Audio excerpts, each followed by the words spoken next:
जी हां दोस्तों, महज 24 घंटों में ही अभिषेक बनर्जी और ममता गुट के लिए आ गई बड़ी खबर।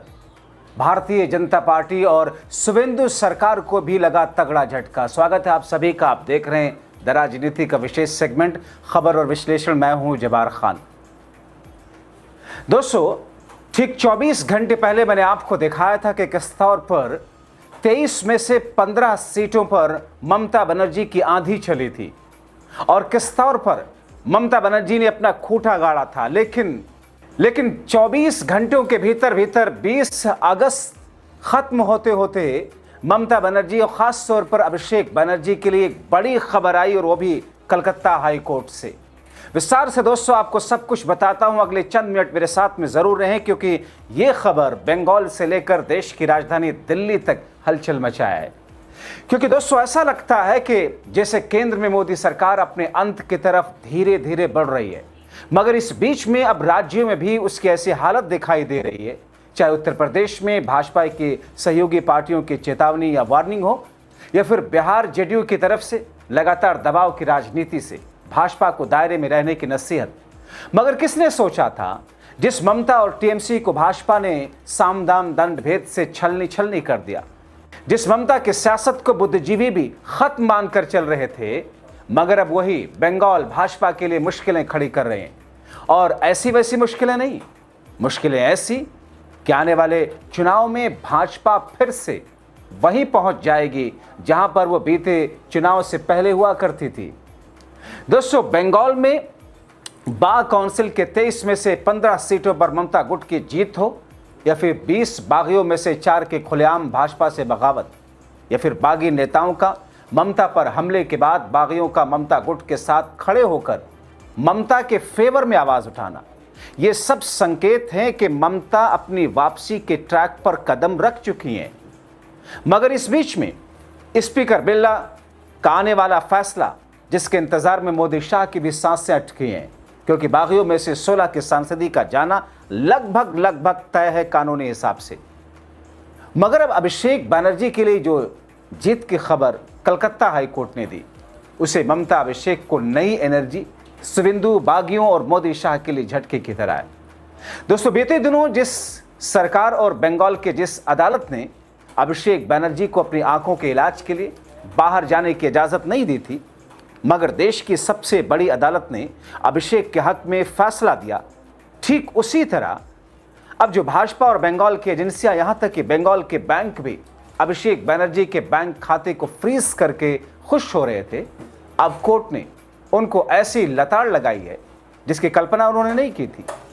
जैसे ही अभिषेक के हक में फैसला आया, ममता अभिषेक समेत टीएमसी गुट का उत्साह बढ़ गया, देखने लायक था। दोस्तों, कलकत्ता हाईकोर्ट ने टीएमसी नेता अभिषेक बनर्जी के खाते को ब्लॉक करने को लेकर ऐसी फटकार लगाई जिससे सरकार, एजेंसी और इसके बैंक की अदालत में घिघी बंध गई। अदालत में ये सब के सब मिलॉर्ड करते हुए अपील करने लगे। आपको बताएं कि अभिषेक बनर्जी के वकील, वरिष्ठ अधिवक्ता आयान भट्टाचार्य ने अदालत को ये बताया कि अभिषेक बनर्जी का एचडीएफसी बैंक खाता और साथ ही उनके क्रेडिट और डेबिट कार्ड उसी दिन ब्लॉक कर दिए गए थे जिस दिन सुप्रीम कोर्ट ने उन्हें आंखों के इलाज के लिए विदेश जाने की इजाजत दे दी थी।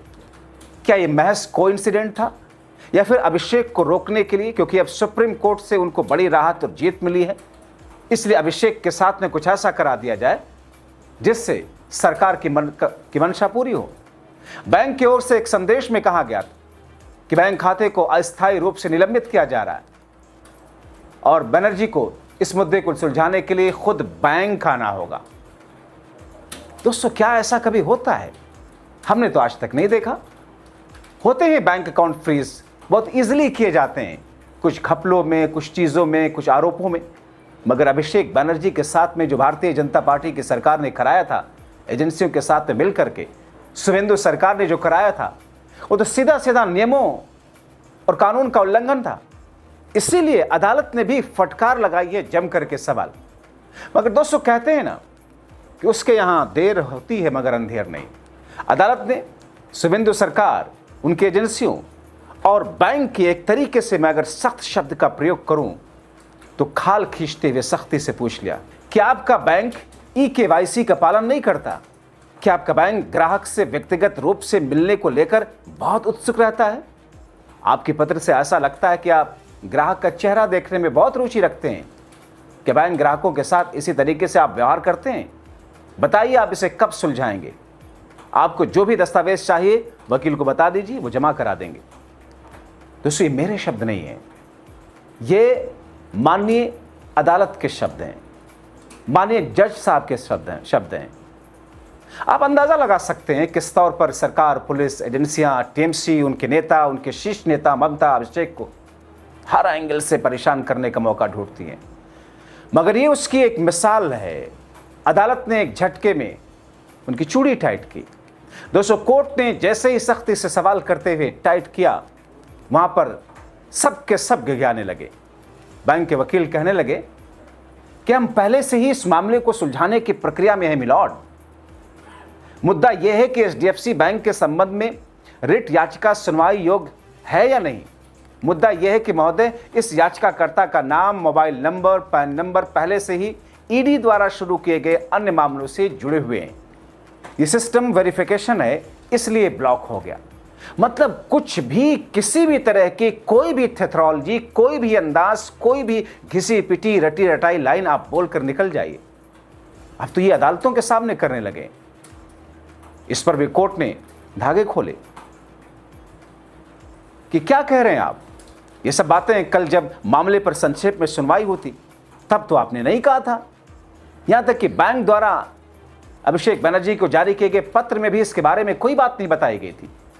मतलब दोस्तों, चुनाव ना हो गया, सब कुछ चुनाव के ही इर्द गिर्द सिमट चुका है भारतीय जनता पार्टी के लिए। कई सारे लोग ये मानते हैं, कहते हैं कि नहीं साहब, पॉलिटिक्स में, राजनीति में नंबरों का उतना महत्व नहीं होता है जितनी क्रेडिबिलिटी होती है। Credibility is nothing, everything is dependent on the number games. Number आपके पास हैं, सांसद हैं, विधायक हैं, तो आपकी हैसियत है, तो आप हैं, नहीं तो आपका अस्तित्व खत्म। दोस्तों, नंबर गेम्स के लिए इस सरकार ने, इस पार्टी ने और इस पार्टी के स्ट्रेटेजिक बोर्ड ने वो सब कुछ कर लिया और कर दिया जिससे देश गर्त में गया है। और यही वजह है कि जब चीजें अंत की तरफ जाती हैं तो फिर बबल फटता है। आप देखें, देश के मासूम युवा, छोटे छोटे बच्चे स्कूलों के सड़कों पर हैं, निडर होकर के जिलाधिकारी को अपने स्कूल तलब कर रहे हैं। जेनजी, देश के छात्र, वो सरकार जो कि एक अहंकार में डूबी हुई थी 12 वर्षों से, उसके मंत्री का इस्तीफा एक झटके में ले लिया।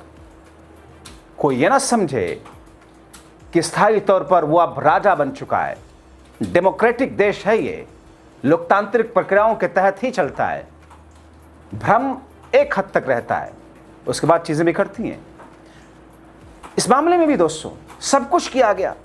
बंगाल की स्थिति आप देखें 2-2.5 महीने से उठा करके, मगर इस मामले को जिस तरीके से अभिषेक बनर्जी को सुप्रीम कोर्ट से राहत मिलने के बाद में जैसे वहां की सरकार ने बैंक के जरिए परेशान करने की कोशिश की, सब कुछ धराशायी हो गया। कलकत्ता हाईकोर्ट के जस्टिस राव ने पूछा कि आपने पहले के 2 पत्रों में जो बातें कही वो तो नहीं है, कि आप अपना रुख बदल सकते हैं। एचडीएफसी के वकील कहते हैं कि दरअसल अभिषेक बनर्जी की व्यक्तिगत उपस्थिति आवश्यक है क्योंकि अतिरिक्त केवाईसी प्रक्रिया के हिस्से के रूप में उनकी तस्वीर भी लेनी पड़ सकती है। जज इस पर कहते हैं आप अपने बैंक मैनेजर को पेश कराइए, मैं पहले उनकी तस्वीर लूंगा, आप अपना रुख नहीं बदल सकते हैं। पहले तो कल आपने समय लिया और अब आपने अपना रुख बदल लिया।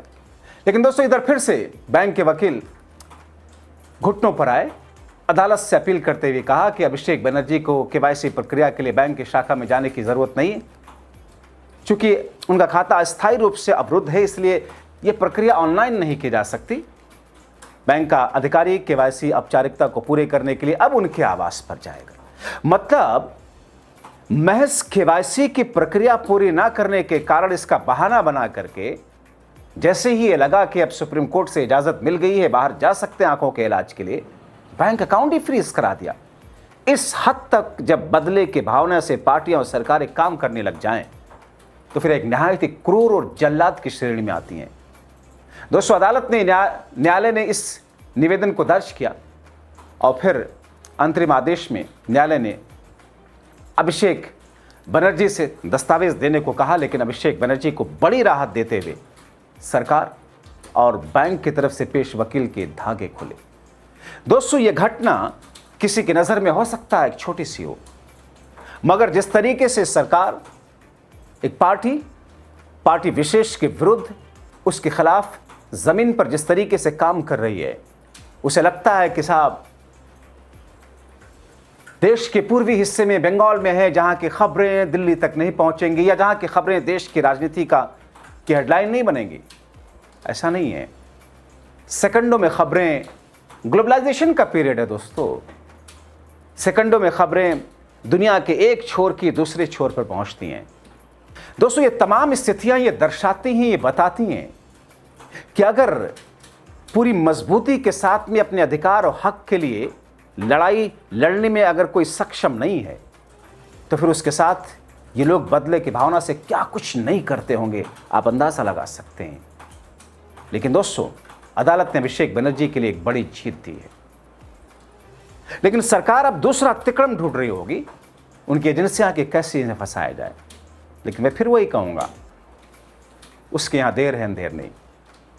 आप क्या सोचते हैं? इन तमाम चीज़ों को जोड़ करके अपने राय कमेंट बॉक्स में ज़रूर लिखें।